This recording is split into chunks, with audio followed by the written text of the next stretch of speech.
Kwe, and welcome to the 2021 Powwow Pitch British Columbia semifinals, presented by RBC, Shopify, and Facebook.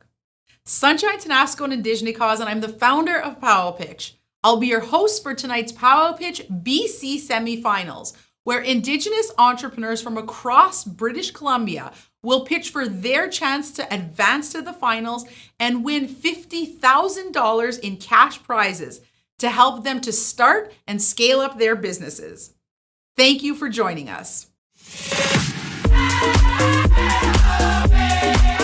7 years ago today, I started Powwow Pitch with the vision of combining Indigenous culture and social innovation to create a platform to celebrate, showcase, and put the spotlight on Canada's Indigenous entrepreneurs. Over the years, Powwow Pitch has supported more than 500 Indigenous entrepreneurs to take their businesses to the next level. And this week, we will support 150 more.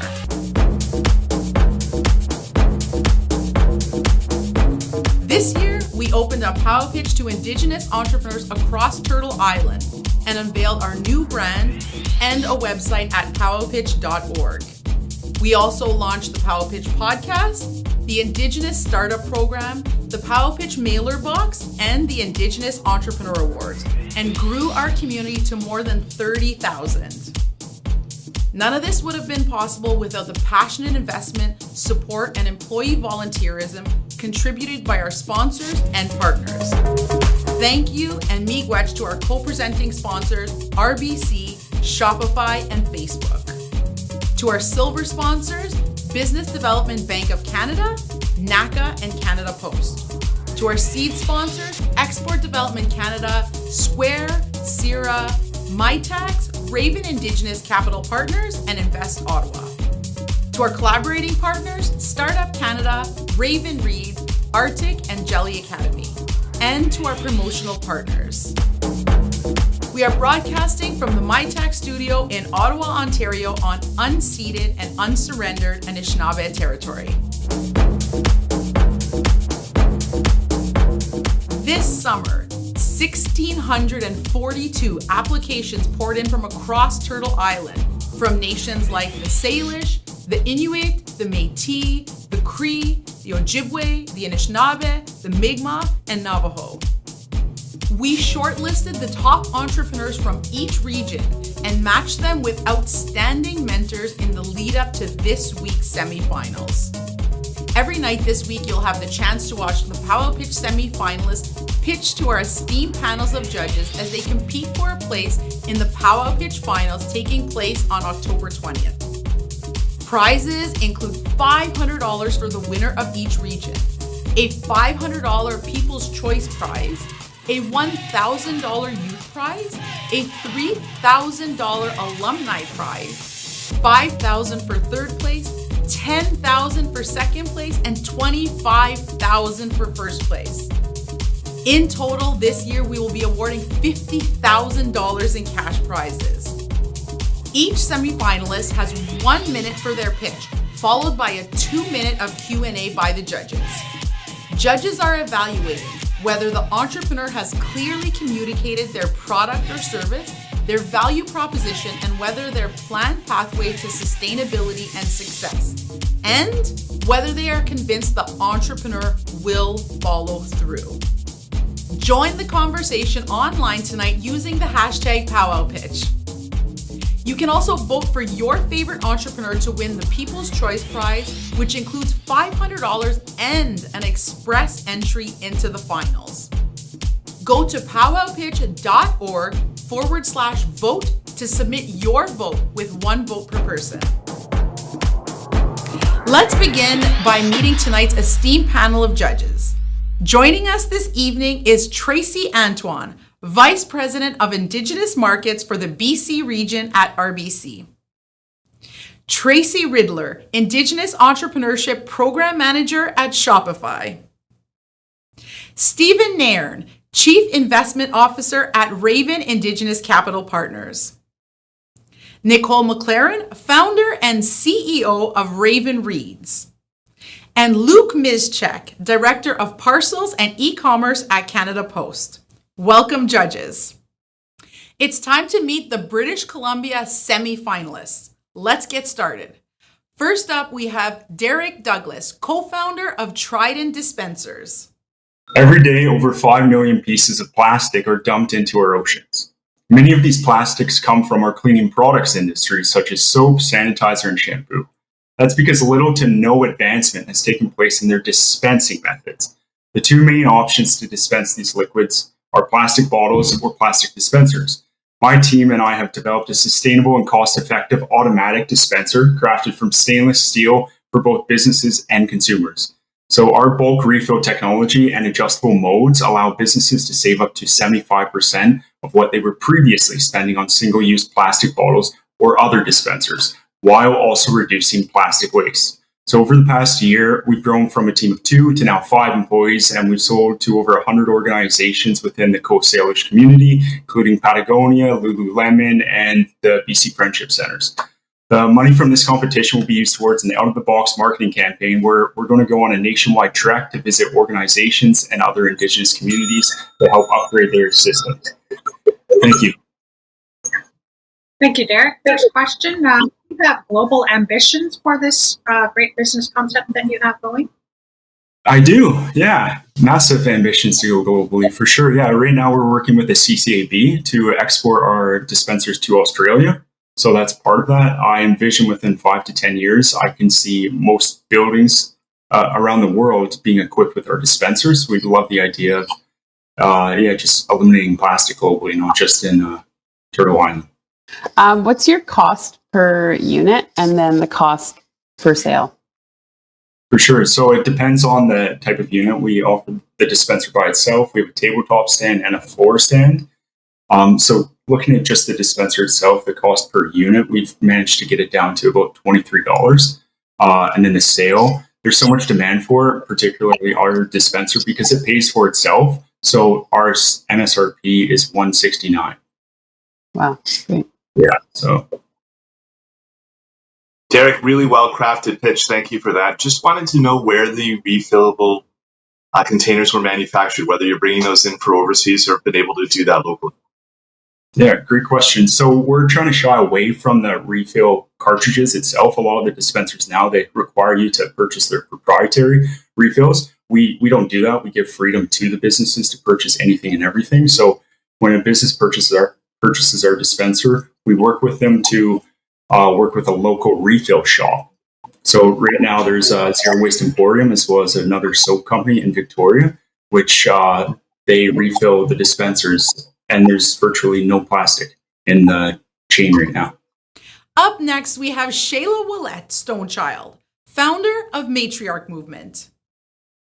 Hello, my name is Shayla Oulette Stonechild. I'm a yoga instructor, a podcast host, and the founder of the Matriarch Movement, nonprofit organization, online platform, and podcast that focuses on amplifying Indigenous women's voices and providing wellness workshops to BIPOC women and Indigenous youth across Canada.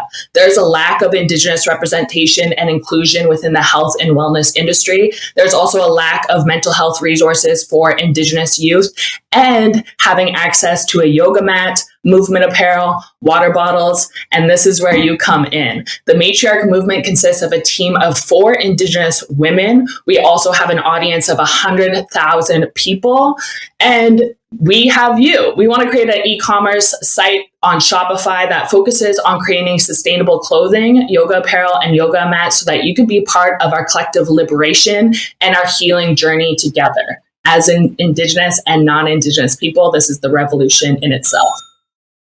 Are you going to be selling the clothing to fund the nonprofit organization to reach more Indigenous youth and women across Canada? Is that right?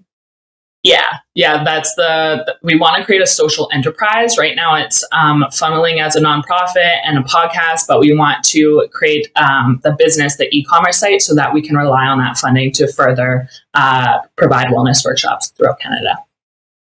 That's great. Thank you. No worries. Shayla, I think it's a tremendous advantage for your business to already have 100,000 followers as you sort of transition from creating original content now to social enterprise. So I'd love to just know a little bit more about how you and your team did that outreach and build such a strong following.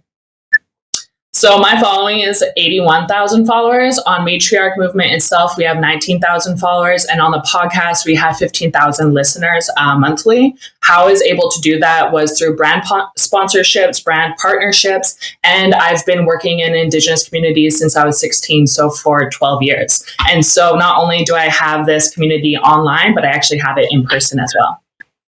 Great job, Shayla. I'd love to hear a bit more about the clothing line and what your kind of manufacturing plan is for sourcing that clothing. So we did a limited edition launch for Indigenous History Month. There we learned a little bit about the manufacturing process. And there I ran into a problem of, I want to create a sustainable clothing line. So this funding would, 20% of it would go to research and educating ourselves on how do we create a sustainable clothing line and brand that's healthy for the environment, because sustainability is tied with Indigenous sovereignty. That's great, Shayla. Thank you very much. We're out of time for questions, but I want to say thanks and fantastic pitch. It's clear that you prepared a lot and much appreciated. Thank you so much. Have a good one. Great job, Shayla. Up next, we have Teresa Sanders, CEO of Phil. Hi, I'm Teresa, the owner of Phil, Vernon's Refill Store, and Phil Kelowna, and a member of the Métis community. The first Phil opened in 2019, and 11 months later, the second location opened. Our communities have completely embraced refilling. My whole mission is to make our world a greener place by reducing plastic. At Phil, you can come and fill your cleaning and hygiene products using your existing containers. To date, we've saved over 140,000 plastics from entering the environment. We offer high-quality organic and eco-friendly products like dish soap, laundry soap, and shampoo from Canadian and local suppliers. Our customers love how our products perform and the opportunity to reduce plastic. Our Earth can use all the help it can get right now with forest fires, heat waves, and climate change. We need to make refilling as mainstream as possible. The prize money would help to bring Phil to more communities across BC by franchising. Thank you for the opportunity to make our world a greener place. Just under the bell. Great. I actually look forward to you branching out closer to my community. So tell me what motivated you to start your business? As far as it goes, recycling stats are so low. 9% of plastic worldwide is recycled, and the majority of it ends up in our oceans. And it's completely unfair to our marine life, our whales, our turtles. They're suffering our consequences, and I would just love to be able to make the world better for them. Great, thank you. Great pitch, Teresa. I love your business model. I love our local refillery. I think it's such a great thing that you're doing. Do you have any data or information on your return customer rate? We do. We're over 73% for return customers since opening. That's incredible. Thank you. Thank you. Yeah, Teresa, I also really like your business model. I wondered, in addition to expanding the number of outlets, whether you've ever thought of going into grocery or any other sort of refillable spaces in the market. Not groceries. There are a lot of local businesses that already offer refills on food. So in an effort to kind of make a better share of the market and not impact other businesses, I've decided to stick with the refilling of the hygiene and cleaning products. Yeah, that's great, Teresa. Can you tell me a bit about how you would spend the prize money if you were to win? I am in the midst of working with BDC on franchising my business. They've connected me with a mentor and a business consultant. So the money would be used to help franchise as well as hopefully develop other products of shampoos, conditioners, and other personal care products. I think we're just out of time with questions, but wanted to say thank you very much. I thought it was a fantastic pitch, and good luck to you.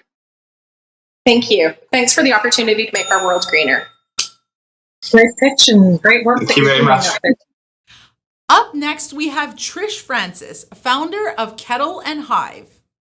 Hello, my name is Trish Francis, and my business is called Kettle and Hive. It was a few years ago when I was on my break at work, and a coworker came in and she brought with her this basket full of ingredients. And she just wanted to make 1 cup of lemon honey tea like Grandma used to make for her. And I realized she doesn't really have an alternative. There's a package of chemical flavorings or a basket full of natural ingredients. And that's when the idea of citron tea was born.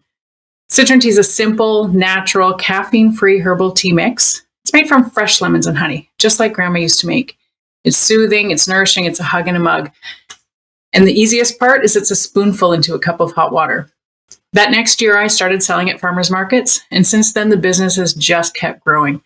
We're in 10 stores here on Vancouver Island, and we'll be in stores in Vancouver by the end of the year.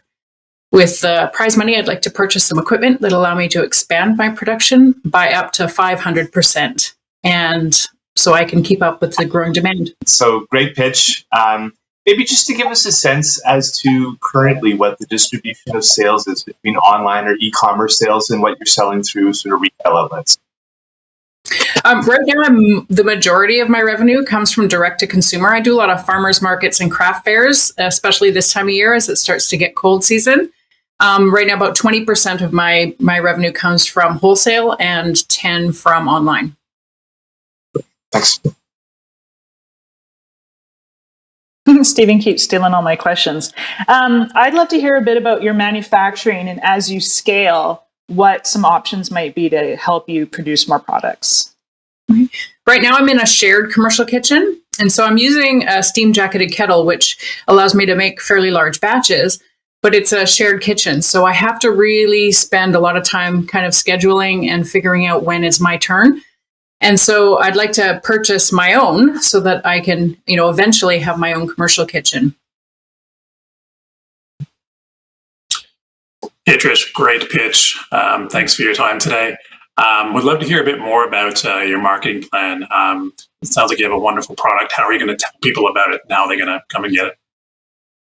Oh, that has been my, hardest lesson for me. I'm not, very good at telling my story. And so in the future coming up, I'd like to hire somebody to kind of put more of the story on the label and someone to do social media for me who can really get that out there.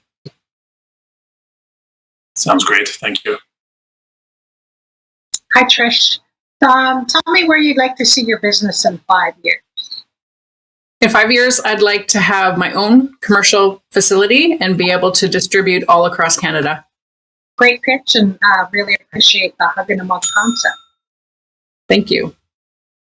Next, we have Lesley Assu, founder of Standing Spruce.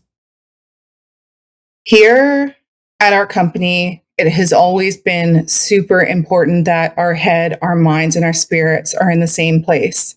It was really hard to decide where to put these funds when so many are needed for what we do. But for me, it's important that we protect the life of our bees, and we're going to finish a shelter that's going to be capable of housing 25 hives. The other half of the shelter is going to be made for propagating and protecting natural plants and trees that we use for medicine. These are going to be able to be transplanted into the fields, creating medicines for future generation, harvesting area and foraging area for our bees. On top of this, we're going to use the funds to create a temperature-controlled environment so that we can protect our medicines, our honey, and all of our product. These hives are also going to be going into making tinctures that are alcohol-free called oxymels using honey bases. Really great pitch, Lesley. Thanks so much for that. Can you share with us a key challenge in moving your business forward and how you're getting around that challenge or barrier? So the challenge has always been funds, and the funds are needed just because I need to increase product. So I can't supply as much as there is demand, and I'm always increasing space to do that. And that's about the best I can do. We're doing pretty good, but. Hi, Lesley. Tell us a little bit about your team and the support network around you for this business. So the support network around me is basically my family. Right now, we've grown the business from 20,000 to 90,000 in a matter of 9 months. And we've been doing that with just 2 of us at the business and childcare. So we've really had to become specialists at time management and keeping time for our family and our community. I do have a lot of help from the community and a lot of support and advice and other small businesses who are buying the product and that part of it is really nice, but that's the team for now. But we can't justify really hiring 2 more employees until we have a little bit more demand, I think, or we're able to supply a little bit more demand. What's the main moneymaker of the business right now? Is it the apiary and the honey sales? So honey sales are as much as we can supply. It consistently sells out. We have pre-orders. Honey is one commodity in the world that you can never have enough of. The main moneymaker, I would say, is my medicinal portion, with soap also being something that's like my heart project, like that's always going to be there. But it's definitely the medicinals that are making the bulk of the money. And that's where my mind and my spirit come together to do something that I think is needed. That's great. Thank you so much. You did a great job. Thank you. Up next, we have Dakota Bear, co-founder of Decolonial Clothing Co. Ponce, my name is Dakota Bear. I'm Nihia from Treaty 6 territory, and I'm co-founder of Decolonial Clothing.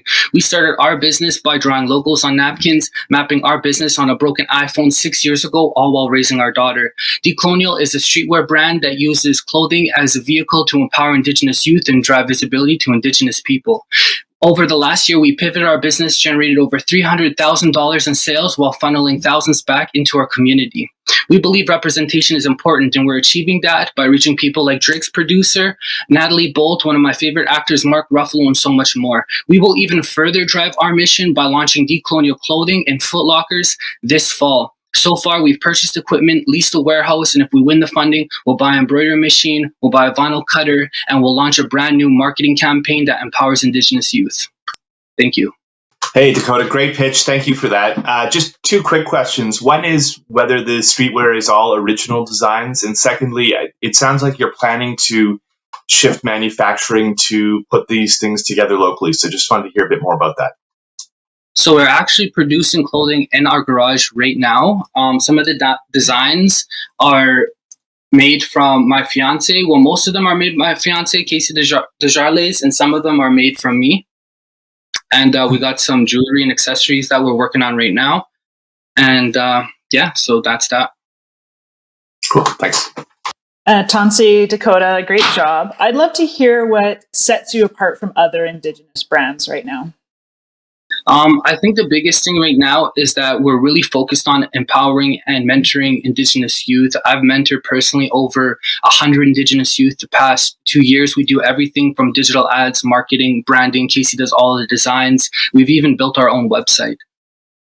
Yeah, Dakota, I was just going to ask you that question. Actually, your selling channels and where you're selling. You mentioned Foot Locker. You've got your own website. Have you looked to expand to marketplaces as well? Or where else do you plan on selling your products?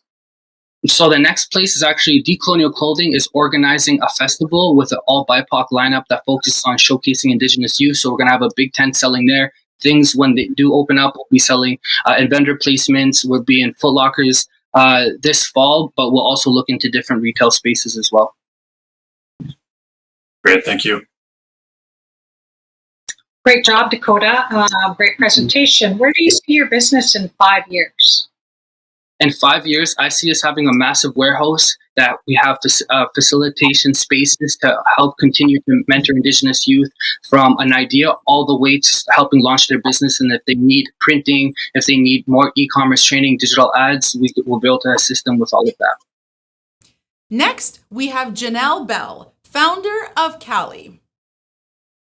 Hi, first off, I just wanted to thank you so much for having me. My name is Janelle Bell, and I'm the founder of Cali Hair Extension Studio in Vancouver.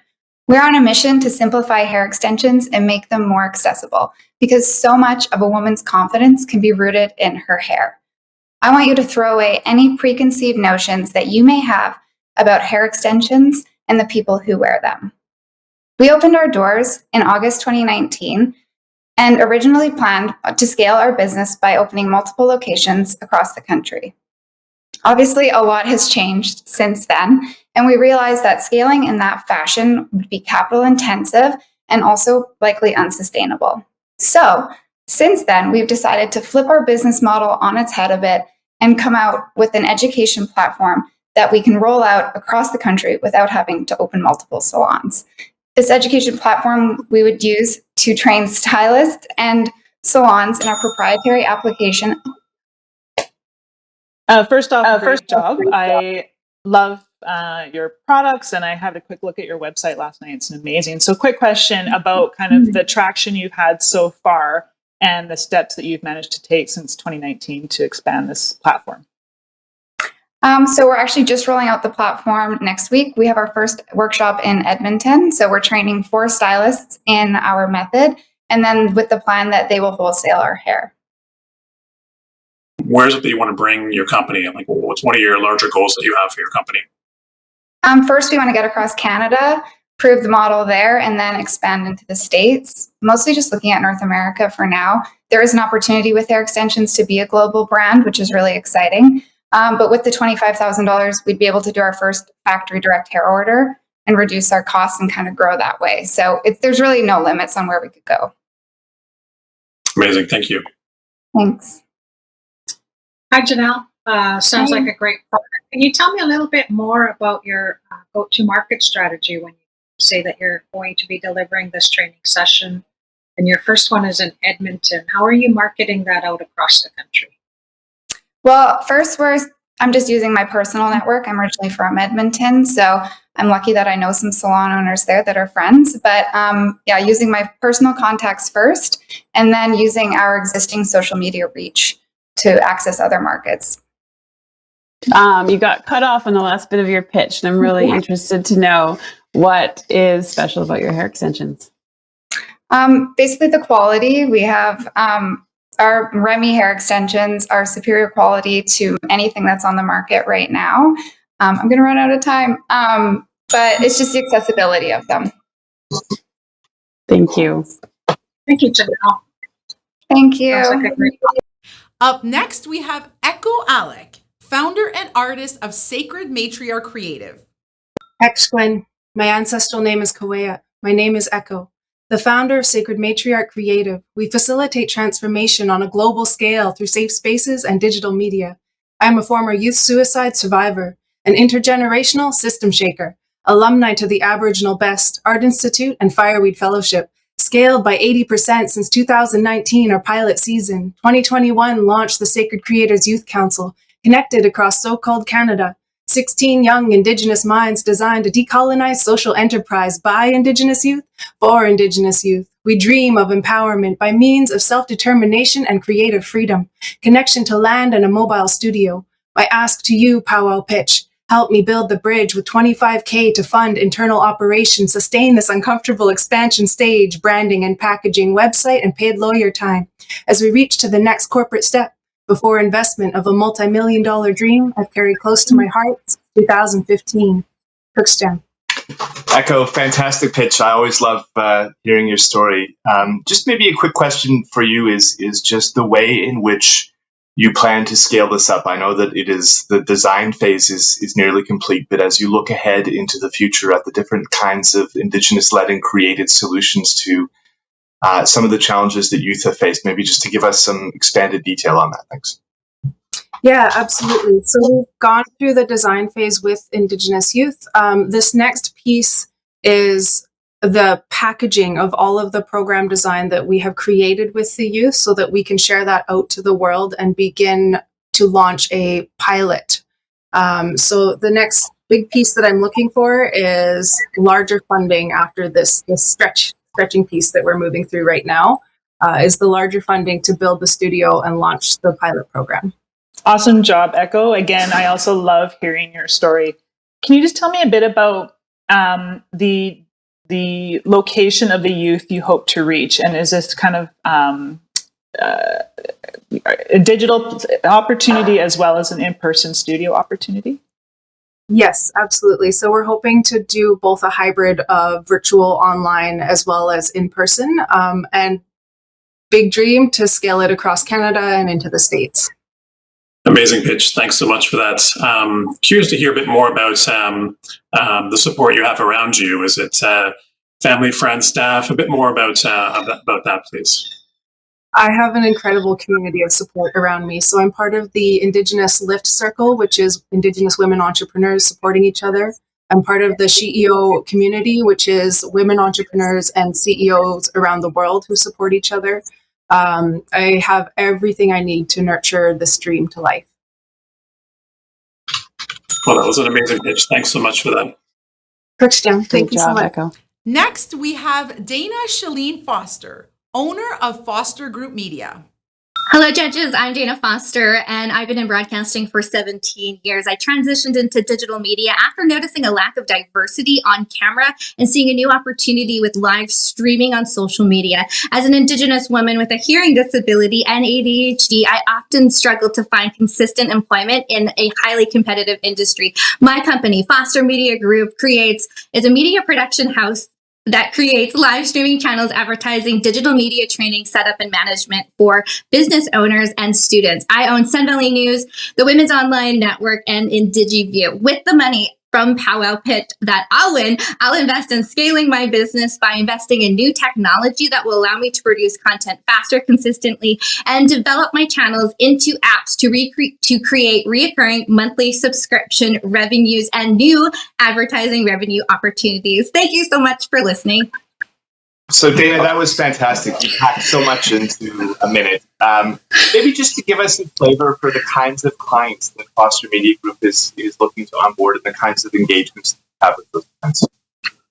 Yeah, so I have a few clients right now. I work with Strauss Naturals, which is a vitamin company. We're producing a 6-series content video series that will go onto Sun Valley News just to talk about their product in kind of a commercial talk show format. I also have companies like tire companies, as well as industries that have products that I can sell onto my Sun Valley News channel.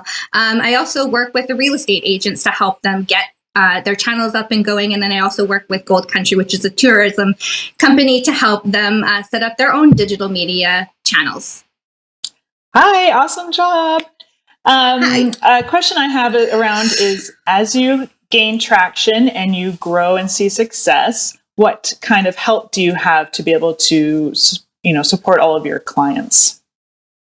Well, I have a lot of family support here. My mom is a bookkeeper, so she helps me keep on track with the finances. And I actually have 3 mentors. I have 2 mentors that are working with me right now to help me scale up and to work with a Rockefeller scaling up business financial plan. So I've got a lot of support to help me with that. And then a lot of technology really helps with staying on track. Hi, Dana. Fantastic job. Great pitch. Would love for you to share a key business challenge that you're facing right now and how you're getting around it. Well, being that I am hearing impaired, technology has helped me stay in this industry. I'm able to connect my hearing aids into being able to interview people on camera. I also get to work from home, so I don't have a lot of background noises. I can also focus more. That helps me with those challenges that I have with ADHD as well. So those are some of those challenges that I've been able to overcome by transitioning into new media, social media, and technology. Well, again, great pitch, and thanks so much for your time today. Thank you. Great job, Dana. Next, we have Modeste Zankpe, founder of Monday Made Jewelry. Hello, my name is Modeste, and I am from Eskedum First Nation, and I am the founder of Monday Made Jewelry. Monday Made Jewelry is an Afro-Indigenous jewelry brand that creates heirloom pieces for collectors who are excited to incorporate rich culture with sustainable, slow fashion. Our dream is to share Indigenous values globally using jewelry as a medium, and to break down some of the barriers Indigenous jewelry makers still face in the markets today. We're here to create change through art. Since our launch June 30th, we have sold over 70 pieces of hand-woven earrings, and we need help keeping up with the demand because we've already passed our capacity, essentially. This grant would go towards hiring MMJ's first dedicated employee because we need more hands. Thanks so much. Fantastic pitch. You mentioned that you've sort of hit a point where you need more inventory to sell, which is fantastic and a good place to be. Do you have aspirations centered around revenue? Do you have a goal in mind? Do you have aspirations to open stores or sell online? Just a bit more on your plans for growth. My big dream is to get into big box stores like Nordstrom. I want to go big like that. How would you use the $25,000 if you're the 2021 co-op? If I were to win the $25,000, I would definitely hire an employee, so like a dedicated part-time employee to work with us to help create more stock, as well as work on creating some pieces that aren't completely hand-woven, just because these obviously take a lot of time. So having alternative pieces that we can just mass create and sell would be super beneficial to the company as well, I would think. Thank you. By hiring another person, how much more do you think you can produce? How much would that scale your business? So it's my sister and I right now. And so essentially when we first launched, I launched with 3 pieces per item. And with my sister on board, we did 5. And she's picking up speed. So we're hoping that we can double that. We can do 10 pieces per item if we were to have another person on board. Amazing. Thank you. Thank you. Yeah, Modeste, just a comment. I love your business, and I think the future for you is for you and your sister to focus on luxury, sort of original pieces at very high price points, and then to really begin to hire people to sort of scale up and manufacture things at scale for the box stores and stuff. I've seen that be a really successful business model, and just wanted to encourage you and your sister to look at it. It was a really good pitch. Thank you so much. Next, we have Alissa Assu, founder of West Coast Wildflowers. Holy fish and rice, guys. I'm here. Huddy, hello. My name is Lesley Assu. I am from the Wet'suwet'en First Nations, and I own West Coast Wildflowers. During the global pandemic, I celebrated my kidney transplant anniversary. I pivoted from a job where I was supporting Team BC athletes at the North American Indigenous Games. I wanted to spread kindness. I wanted to spread good. I launched this business on the res in my father-in-law's garage. We've now tripled our expansion to the largest female-owned store in Campbell River. I believe that authentic Indigenous and sustainability can go hand in hand, and that Indigenous people have outgrown gas stations, we've outgrown tourist shops, that we deserve to be and represented in the same competitive retail spaces as other talented makers. Our business is built as a social enterprise to maximize profits and maximize our impact to the community. We're looking for these funds to build our refill program and expand the already existing Indigenous brands and resources that we have. Masai, I did it! I'm sweating grease right now, but I'm ready for your questions.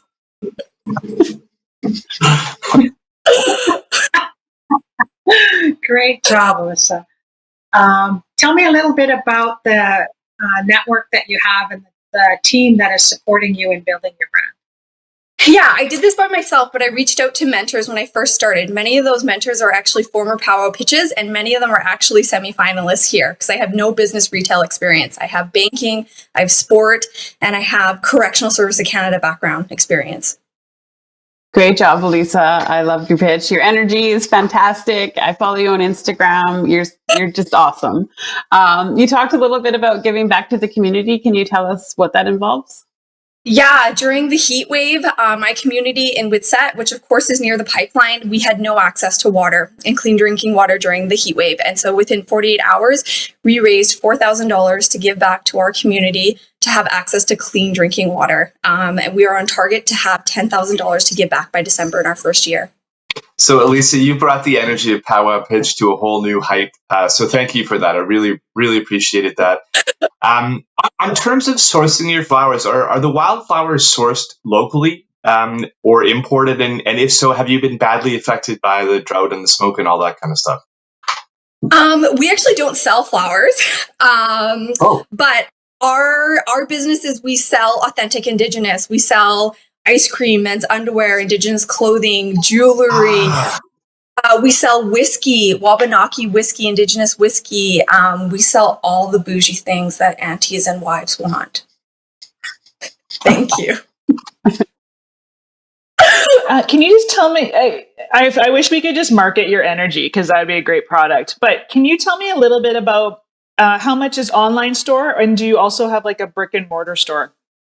Okay. Right now we started, mainly now it's transitioned to our store, but we're regrowing our online. That's how we started. And right now within 9 months, we've reached $500,000 in gross net sales.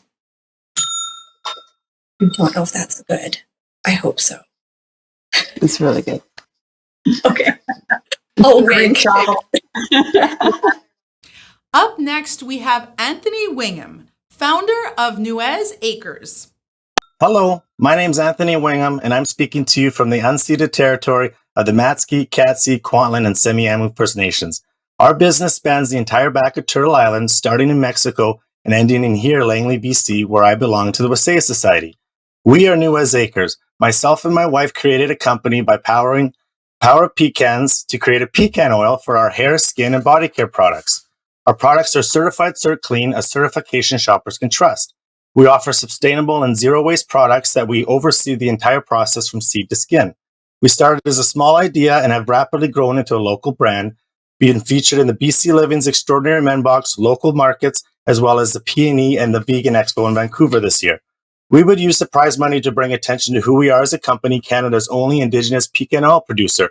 Working with Jelly Marketing, we'd focus on growing our online presence and sales in an estimated $220 million market by 2025. Thank you, and I look forward to your questions. Right now, how are your sales distributed, like compared to in person at farmers markets and online? Right now, we do online sales as well as we do wholesale stores to all the local stores as well as local markets. So we cover the online sales, the local markets, face-to-face meeting, and then selling to wholesale stores. Yeah, Anthony, a really good pitch. Betraying my ignorance, I'm interested to learn a bit more about the clinical or medicinal properties of pecan oil, just for my own education and to understand sort of the applications. Yeah, actually, pecan oils contain some of the most sought-after medical properties right now. It contains all the omegas 3 and 6. It's got a very low saturated fat compared to an olive oil, and it's packed full of vitamin A's and E's, and it's a product that works. Good. A great pitch, Anthony. Can you tell me a bit about how you're making your products right now? Are you guys doing this at home, or do you outsource it to manufacturer? Yeah, as I said in the pitch, we oversee every single process from the seed to sale. So here in Langley, BC, we are a certified processor. Once we bring the nuts into Canada, we are Canada's only Indigenous pecan oil producer, and we bottle, we label, and we ship out from our little Langley office here in Canada.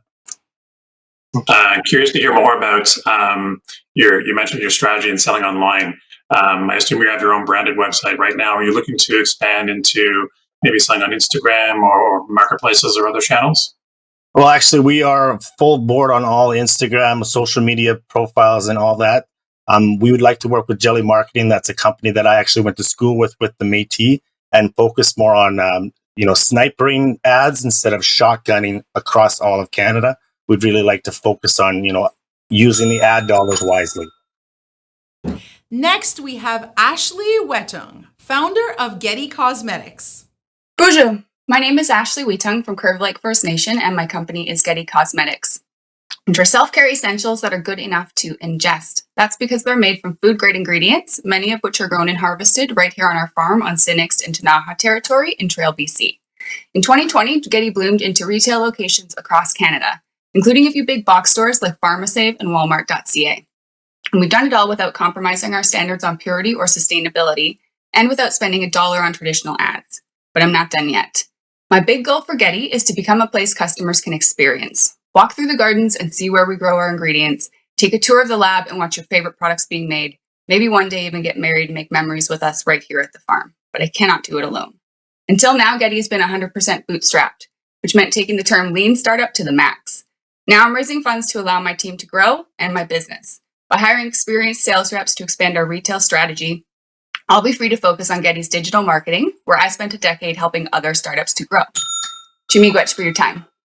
Can you tell me a little bit about the current team that you have and the network that you have to currently grow the network that you have to continue growing? Are you planning on going global? Yes. So the current team is just me. That's actually what I'm raising the money to do, is actually to hire my staff. So hopefully I'll be able to hire a couple of sales reps, 3 to 4 in key regions that I've identified. And then eventually, as needed, some staff here at the lab and the farm space to help me to keep up to the demand on the production space as well. Great pitch, Ashley. I want to know, do you have a website? Like, are you selling direct to consumer online or just through the sales channels that you mentioned? We do indeed. So we have our own e-commerce website, which is where we started in 2019, just doing online and farmers markets. And then we have our retail as well. So we're in about 10 retail locations right now, including Walmart.ca and PharmaSave, and then smaller boutique shops. But yeah, we've had our own e-commerce site since 2019. Amazing. Thank you. Thank you. Yeah, Ashley, I've had the good fortune of watching Jen Harper grow Cheekbone Beauty, and I think you're right on the money here in terms of focusing on sustainable packaging and organic ingredients. I wanted to ask where you're coming up with your formulations, whether you're doing that on your farm and sort of plans going forward around that. Yeah, so the lab space is currently located on the farm. It's kind of the whole plan for the experience of Getty is one place where you can come and see the whole process, the whole cycle of what we do. So right now it is its own separate small building. Eventually we'll have to grow that, but we have a half acre of space to do that on. So hopefully we'll be able to keep everything in-house so that people can come and see it all right here. I had a question around the sustainable harvesting concept, and if you saw rapid growth, how you kind of keep up with that demand and having basically enough botanicals to source. Yeah, so we focus on ingredients that are sustainable to start with. So it's a big card for the reason that I don't use a lot of traditionally foraged ingredients, birch, cedar, that kind of a thing, because I want to be able to kind of grow the business to that point without having to forage from nature itself. So I feel like on our farm space, we can expand our growing capabilities. And here in Trail, I'm not sure how much you know about it, but it's a little bit of a decimated biological area. So it's nice that we're kind of bringing that area back with our growing here as well. Next, we have Kayla Rose Langton, owner of Bunny's Makery. Panche, Kayla, Dishnakashun, Burnaby, no weekend. Buying a chocolate bar usually means indigestible dairy products, ingredients you can't pronounce, and a wrapper that'll end up in the landfill. Well, it's time to give up the guilt and give into the goodness. I'm Kayla Rose, owner of Bunny's Makery, handcrafted chocolate made here in Burnaby, BC. Bunny's Makery makes fun and flavorful gourmet chocolate bars, and we're known for our dairy-free varieties, our inclusive brand, and our sustainable approach to gift giving. Our bars come in clear, compostable packages to display their beautiful and delicious aesthetic. Some of our most popular varieties are the salted vegan butterscotch toffee, the super magical unicorn mermaid, and the two spirit bar. We've collaborated with so many businesses and local shops and municipalities. It's clear we're just getting started. Hi, Kayla. Amazing pitch. My daughter is obsessed with the unicorn hot chocolate. Literally doesn't stop talking about it. So great job. Awesome. Thank you. Do you have any plans to go into wholesale or supply any local grocery stores? Yes, I'm already working on a children's store right now. They just purchased a bunch of hot chocolates and a local bookstore as well. And subscription boxes are really interested in my product already as well. I had an order for 2,500 bars, but I really need to start scaling so that I can make that happen. Yeah, Kayla, great pitch. I think you're right on trend with the sustainable packaging and the more nutritious ingredients. I wanted to ask, as you scale up, whether you've started to have initial discussions with co-packers and maybe other places that could help you with order fulfillment as you grow. Yes, I've talked to 2 different co-packers, one in North Burnaby, one in North Vancouver, and I'm wanting to start getting that ball rolling with them. I'd love it to stay local, but I definitely need help making more bars. Yeah, great pitch. Just building off what Steven said, I'd love to know a bit more about where you see the business in kind of 5 to 6 years with continued success. I just want to grow it. I want to be in subscription boxes and in stores. Great job. Great job. Great job. Awesome. Good job. Up next, we have Denise Halfyard, founder of The Frog Radio. Imagine turning the radio on, knowing without a doubt that all you'll hear is Indigenous voices. Hadim, my name is Denise Halfyard, and I'm the founder of The Frog Radio. As a woman in a male-dominated industry, my goal is to decolonize radio. After much reflection, I finally took the leap and launched this fully self-funded online station in September 2020, during a time when concerts everywhere were being cancelled. Whether it's Mike Byrne, The Rain, Pilk Silk, or the Johnnies, no matter the genre of music, these Indigenous musicians have a guaranteed stage where their voices will be heard. Not familiar with the musicians I just mentioned? Tune in at thefrogradio.com to hear them and many other Indigenous talents. Indigenous is not a genre. We are so much more than that. We are hip-hop. We are powwow. We are folk. We are blues. And we are still here. Wow, fantastic pitch, Denise. Thanks so much for that. Curious to hear if you have heard any feedback from listeners so far, and what are they telling you? And are you adjusting your approach at all based on that feedback? Yeah, so the last year has been a slow build. I've been listening to a lot of feedback where people are saying, thank you. Finally, we have a place where we can hear Indigenous voices. And yeah, it's been really good. There has been requests for certain artists. So when I do get those requests, I try to make it come true. Great pitch, Denise. Tell me a little bit about the team and the support network that you have around you to make your radio station. So right now I do pretty much everything. I curated the music, I update the website, I update all the social media. I've been very fortunate that my husband and I own a production studio, which I'm in right now. And he's my producer and graphic designer. So anytime I need a high resolution graphic done for banners or magazines, he's there to help me out. And he also produces all my shows. Great job, Denise. Can you tell us a little bit about what you're going to use the $25,000 for if you win? So I want to be able to hire more DJs to produce original programming. When I approach sponsors for these programs, I want to be able to give them a sample of what they can expect. So that's exactly where it would go. That's great. Thank you. Next, we have Mikayla Kovacs, founder and CEO of Captured Experience. When you photograph fun things that you're doing, do they look like this or this? My name's Paula, and my life's devoted to the growth of self-sustained economies in our communities. At Captured Experience, our photographers provide stunning, high-quality, candid images of any tour or experience, so you can focus on what's important, being present. Our target market are bachelorettes. Canada sees over 150,000 marriages each year.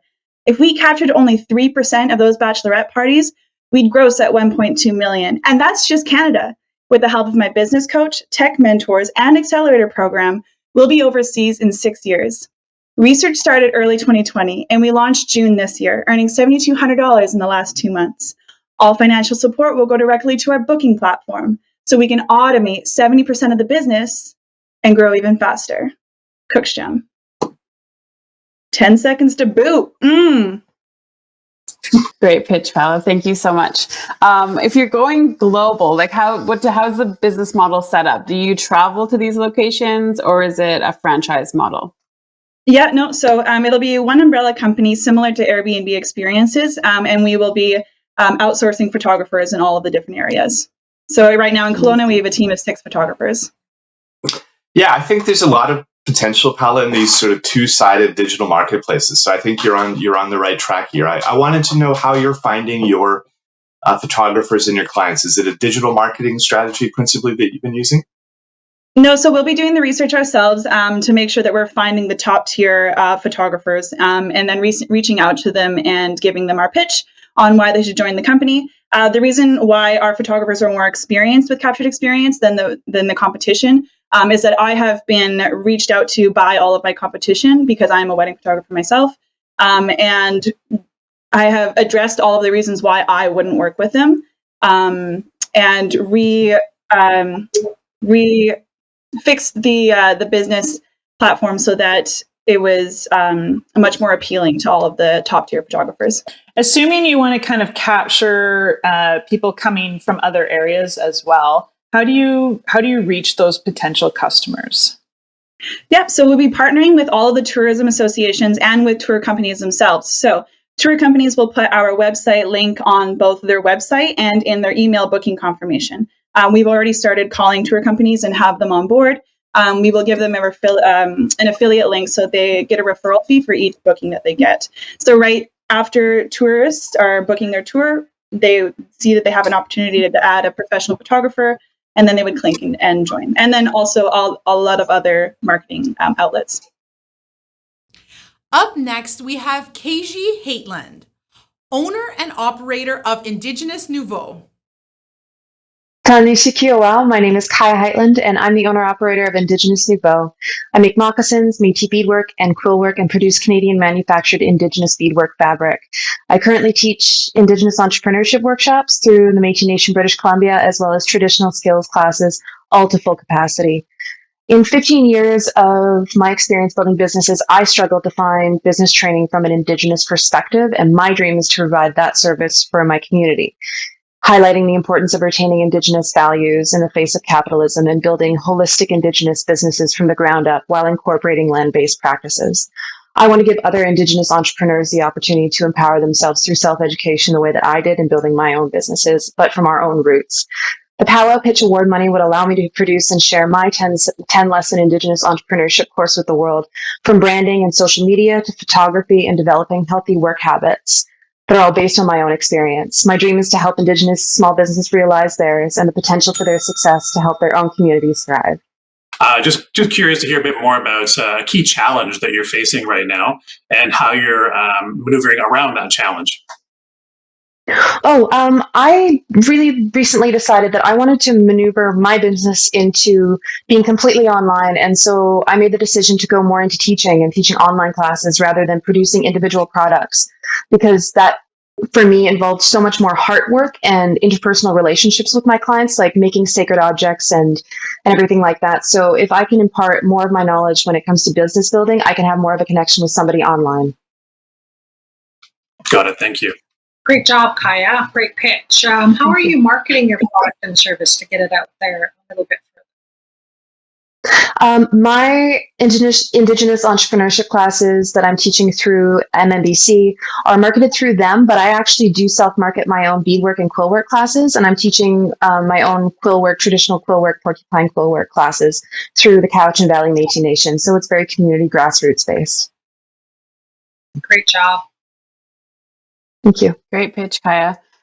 With this business model, who is the customer? Is it direct to individuals, or are you looking more at associations and organizations for group buys to hold whole classes? I think honestly that is going to be part of the future of the whole business when it comes to Indigenous entrepreneurship training. Right now, I'm using MMBC as a portal for people who already are involved in the community and want to learn more about it, but I want to market it to people who don't already have access to it. The whole point of it is to allow Indigenous people who don't have this business education actual access to this stuff. And by designing maybe a sliding scale platform, I can offer this to people who wouldn't have the opportunity for this kind of business education from an Indigenous perspective. Amazing. Thank you. Yeah, Kai, maybe just in the last few seconds to add, I do think there's huge demand for Indigenous business education that expresses Indigenous values. And so just to offer you some encouragement, I think there's a real market there that is largely undiscovered and unfilled. Thank you very much. I appreciate that. Next, we have Jaimie Robyn Davis, founder and owner of Jaad Creations. Namaste, Jaimie Davis here. I am a Gixan and Niska cedar weaver, artist, and jewelry designer. My business is in the revitalization of my culture through the arts and in sharing a piece of my culture through wearable. My art and jewelry is a symbol of resiliency, and it is my mission to let the world know who we are and that we are still here despite colonization. Art is the language of our ancestors, and my designs are inspired by my culture, where each design carries the histories and stories that are connected to these lands. When I win this pitch, I will be able to expand by investing in the machinery needed to produce these designs in-house, because sourcing, which means I am limited to freedom. So when I am producing in-house, I will be able to create freely and recreate more of those stories to share with you. Gebet. Yeah, amazing job, and I'm a huge fan. As you continue to grow and scale, I'd love to hear a bit more about your manufacturing process and how you'd be able to kind of keep up with that demand. Well, right now I am outsourcing, which means I'm at the mercy of someone else's time. And so that really limits my creativity. So I have to send in a design and wait for him to get it back to me. Whereas, because I'm an artist, when I'm inspired, I could be inspired by a color. If I have the materials in front of me, then I could see the color, I have a story, I put the two together, boom, I'd be able to produce it right here in-house and just be able to produce more on a bigger scale, because I'm an artist. I like to create. Great pitch, Jaimie. Thank you for that. Curious to know, once you have the manufacturing underway, do you plan on selling outside of Canada as well, to the US and to international locations? Is that part of your plan? I am actually global already. I'm selling worldwide. Okay. I've got customers in Europe right now. So, yes. Excellent. Great pitch, Jaimie. Can you tell me a little bit about the team that you use right now and the support that you have around you and your network at home? Yes, I took an entrepreneur program in 2016, and those mentors are still behind me 100%. They're there, as I call them, and of course my artists, my mentors from the art school are always still there too. Great job, great pitch, Jaimie. I really appreciate you sharing your culture. Thank you very much. Yeah. Up next, we have Destiny Hoostie, co-founder of Banging Bannock. I'm Destiny Hoostie, and I'm in partnership with Kelsey Coots, and we're Banging Bannock. We were founded by an Indigenous entrepreneur program called the 3C Challenge earlier this year. We currently sell online. We sell at our local powwow and boutique.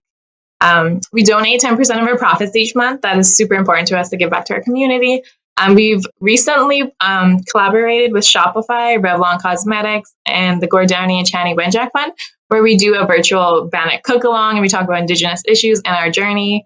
And we love utilizing that platform to have those conversations and to bring awareness. We're currently working on developing our packaging. So in Canada, like in order to expand our business, we have to include certain things on our packaging, which includes French and English. And we also want to include Create to kind of honor the revitalization of Indigenous languages right now. That's super important to us. And we definitely want to get into retail store, and we want to expand the Indigenous representation in retail. I know you're just starting out, but do you have aspirations to expand your product set? Like, where do you see yourself in the next few years? We definitely are one SKU right now. So we do want to get more variations, and we also want to do jams, like with traditional ingredients. And we do want to, this is like maybe a 5-year plan, but we want to create an Indigenous hub for other Indigenous businesses to come to us and have mentorship and resources and stuff like that. Great pitch, Destiny. If you win the 2021 powwow pitch, tell me how you would use the funds to boost your business. So we do want to go retail. So we are working on our packaging right now. So that's already on the go, but we need to increase our inventory and get more products out there. So those are our main things right now. Where do you see Banging Bannock and say, it's like, say you win $25,000 and Banging Bannock is just nailing it. Where are you going to be moving to, say, in 2025? The hub. I feel like the hub, because our journey we've learned so much, and we're a food product, and it's a hard thing to get into is food. And we want to create a community where we can be resourceful to other Indigenous entrepreneurs and just have that mentorship for other Indigenous businesses like ourselves. Destiny, I wondered if you could comment a little bit on how you and your partner are positioning Banging Bannock against some of the other Bannock brands, and whether that's on the formulation or on price or on distribution, how you guys are just thinking about positioning the product. We definitely want it to be a visibly Indigenous brand. Like, so when you see our product, people can resonate and be like, that's an Indigenous brand. And we definitely want to work on things like Cree translators and like really bring a lot of our culture into it and have a cultural experience through our product. Thanks. Great job, Destiny. Great job. Excellent job. Oh, I was a little nervous. Next, we have Lorelei Williams, founder of Butterflies in Spirit. My name is Lorelei Williams. I am from Katia Nations on my mom's side and Stateless on my dad's side. I do a lot of work around the issue of missing and murdered Indigenous women and girls. This is actually why I'm in Mexico right now. I started a dance group called Butterflies in Spirit. We are a dance group of family members of MMIWG. I started this group to get my missing aunt's picture out there somehow, but also to honor my cousin Tanya Holick, who was killed by serial killer Robert Pickton. We have performed across Canada, down in the States, Bogota, Colombia, and Mexico. Ever since I started this dance group, so many people have asked us for our products, but we don't have any.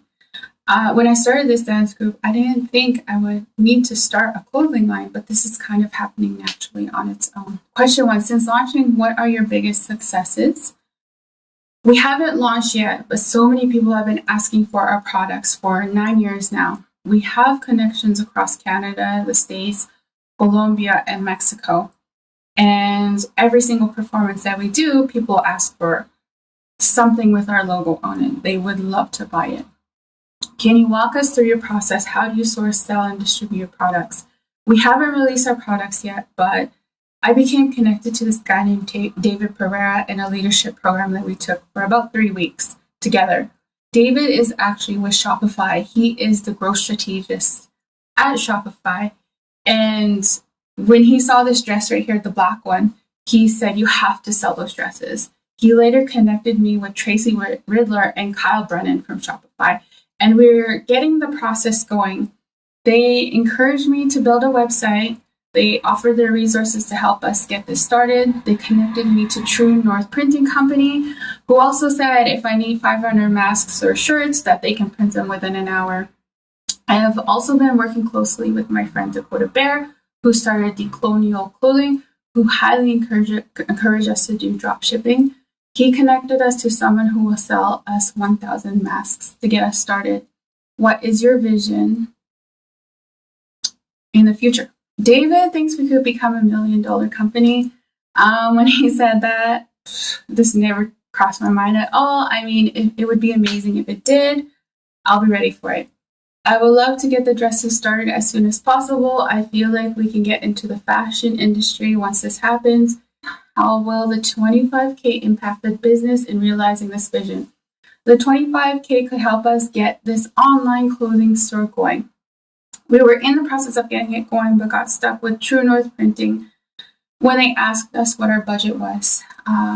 We have a super small budget, but we haven't even been able to figure that out. So that's what we will do with the 25K. Up next, we have Kaija Jaad Brillon, owner of Totem Design House. I'm Kalga Aaron Brillon. I'm from the Haida and Cree Nations, and I'm the owner of Totem Design House. We are a 100% Indigenous owned and operated business on Kovacs First Nation, Vancouver Island. We design, produce, and sell a deadly array of Indigenous apparel, jewelry, home decor, fine art, and wellness products featuring Northwest Coast artwork. Totem Design House is built on a foundation of Indigenous values. We operate as eco-friendly and locally made as possible. We also give back. As a social enterprise, we give 10% of profits to Copper Legacy Indigenous Empowerment Society. I've recently been selected as part of a pilot project to get our products onto the shopping channel. Being highlighted on this huge national platform is an amazing opportunity, but we need more production space in order to pump up the volume. In the last 2.5 years, we've brought in $562,000 in revenue, but because we operate on reserve, our access to financing is limited for the build. So we are currently seeking capital to finance the expansion of our retail and our production space, which begins this fall. Since launching, what are your biggest successes? My biggest success was actually our biggest challenge, and that was having our home studio and retail space built on reserve. So initially we had a bigger footprint that we had to reduce quite a bit in order to be able to finance it. So having it constructed to begin with was a huge accomplishment. And our second would be the fact that we've grown exponentially during COVID. Our online sales have skyrocketed, and I'm really proud of that. Question number 2, can you walk us through your process? How do you source, sell, and distribute your products? We source everything as locally as possible. We're trying to produce as much as we can in-house as possible to create a local economy.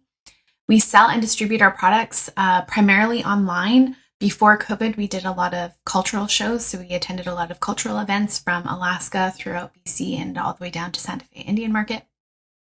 Primarily, we're selling online, and we also have some wholesale accounts with museum gift stores such as the Smithsonian, Haida Gwaii Museum, and we also wholesale to Indigenous-owned retailers. Question number 3, what is your vision for the business in the future? Well, currently the market for Indigenous apparel and giftware is dominated by non-Indigenous owned businesses. And so I believe that the time is now for Indigenous owned businesses to start taking up more of that market share. And I hope that Totem Design House is at the forefront of that.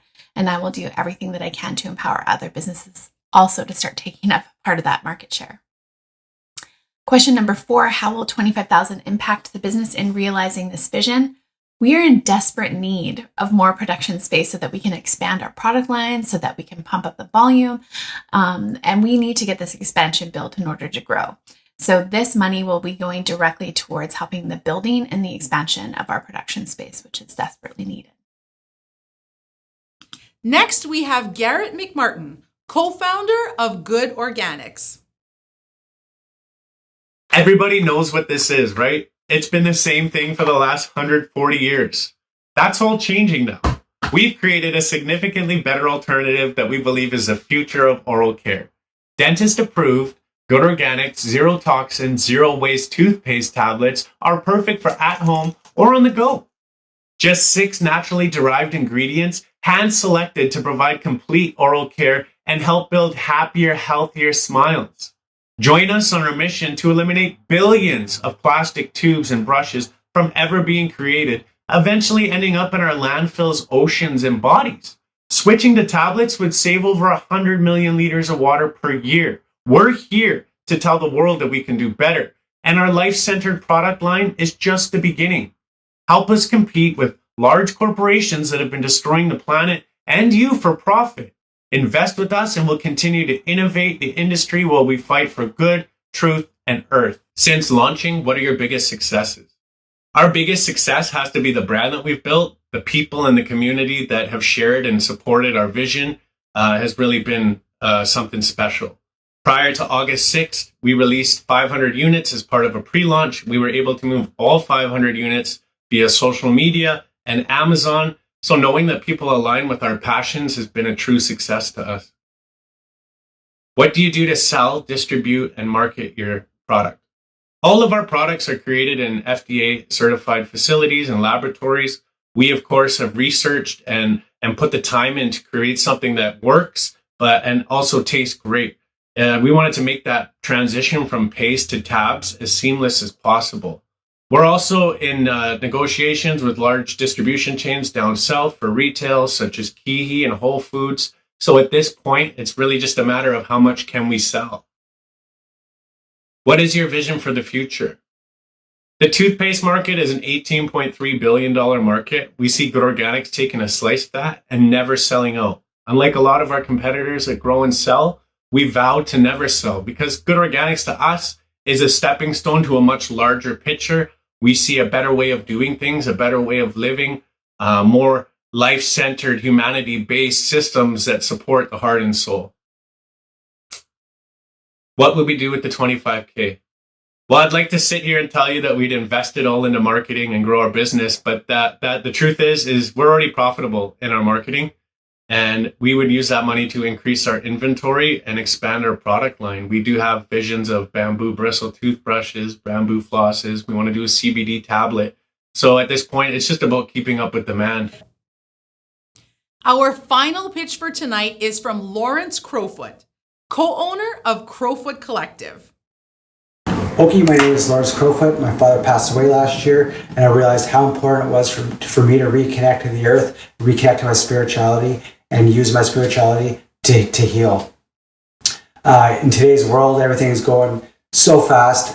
People need to slow down and reconnect with Mother Nature. My wife and I took up the candle line, and as well as a mist and a jewelry line, but we take products from our garden, from Mother Earth, and we infuse them into the waxes and the mists, so you can create a ritual for yourself, knowing that everything you use for the ritual is handmade with love, and it's really truly a family affair.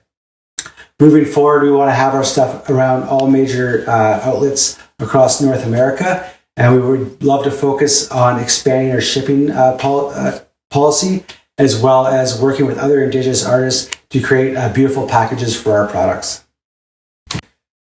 What are your biggest successes? For me, my biggest success was quitting my job last year, taking this business on head on, and now I'm able to support our family off of this business. The greatest success of today is the fact that our candles and sprays are all across North America, which means the Blackfoot language, which is on our candles and sprays, is all across North America, and it's a huge honor. How do you source, sell, and distribute your products? We source ethical, high-grade products at fair prices. We have a 4-tiered approach. Currently, we are in the retail space, but we also have the online, the wholesale, and I physically go down to markets where I sell the products and create relationships, and I basically get to hang out with other Indigenous makers. It's a great opportunity just to get out there and meet people. We also sell through Fair, which is a distributor, and they got our stuff going from all across North America, from Alaska all the way to New York, and currently 20 different locations. Recently, we procured an agent who's going to help us get into more luxury, big-name stores across North America. What is your vision for business in the future? Basically, we want to have another retail store in Victoria, expand our production facility so we can create more product, get more volume out there to the customers and the wholesalers, as well as collaborate with other Indigenous artists to create a better package and basically form different relationships, new relationships, and keep it going that way. How will 25K impact the business and realize this vision? Well, with the 25K, we're going to be able to focus on shipping, get a 3PO, as well as a production facility, a bigger production facility, hire more people, and buy more products. And that'll free my wife and I up to be more creative. Wow, well done, British Columbia entrepreneurs. Congratulations on your amazing pitches this evening. The judges have scored, deliberated, and selected the top 4 entrepreneurs to advance to the finals. It's now my pleasure to announce the 4 entrepreneurs from BC who received the highest scores and who will advance to the finals. And of the top 4, who is the winner of the British Columbia semifinals and will take home $500 tonight. The first 3 semifinalists selected to advance to the finals are Derek Douglas, Trident Dispensers, Anthony Wingham, Nuez Acres, and Ecko Aleck, Sacred Matriarch Creative. And the winner of the British Columbia region for the Powwow Pitch semifinals, who is moving on to the finals and is taking home $500 tonight, is Teresa Sanders, CEO of Phil. Congratulations, Teresa, Ecko, Anthony, and Derek. Remember, you can still vote for your favorite entrepreneur to advance to the finals by voting in the People's Choice Award. Visit powwowpitch.org /vote to vote now. Thank you, judges, for your support, excellent questions, and for selecting the top 4 to move forward onto the finals. Please share your final reflections and thoughts on the British Columbia finalists. On behalf of RBC, I would like to raise my hands to all of the Indigenous entrepreneurs that found both the courage and the confidence to pitch to the adjudicators for the province of BC today. And I see Indigenous innovation comes in many forms and faces, and it was evident in seeing all of the great ideas and the great potential that's out there in right from youth supporting youth and businesses always giving back to community and making sure that they're creating an Indigenous ecosystem. It's very powerful, and I look forward to seeing the finalist round. Yeah, on behalf of Shopify and the Shopify Indigenous team, thank you so much to all the pitchers and your amazing pitches. It was a day filled of laughs, innovation, and just incredible inspiration. Congratulations on making it to the semifinals, and we really look forward to seeing what you do with your businesses. I would. Thank you. I want to just thank each of the entrepreneurs for the passion and the creativity and the energy that they brought to the pitch. As judges, we face an extremely difficult choice in the days ahead, and I look forward to seeing many of you again in the finals. Thanks so much. Yeah, Marcy, on behalf of Raven Reads, I just want to congratulate everyone for making it to the semifinals and really just having the courage to go through what can be a very intimidating process. You all did amazing, and I just wish you the best of luck as you grow and scale your businesses. Yeah, it has been a really wonderful afternoon listening to very passionate individuals deliver their pitches. Canada Post is really proud to be supporting Powwow Pitch again this year. Best of luck to all the pitchers, and hope to see you in the finals. Thank you, judges. Thank you to our presenting sponsors, RBC, Shopify, and Facebook. Our silver sponsors, the Business Bank of Development Canada, NACA, and Canada Post.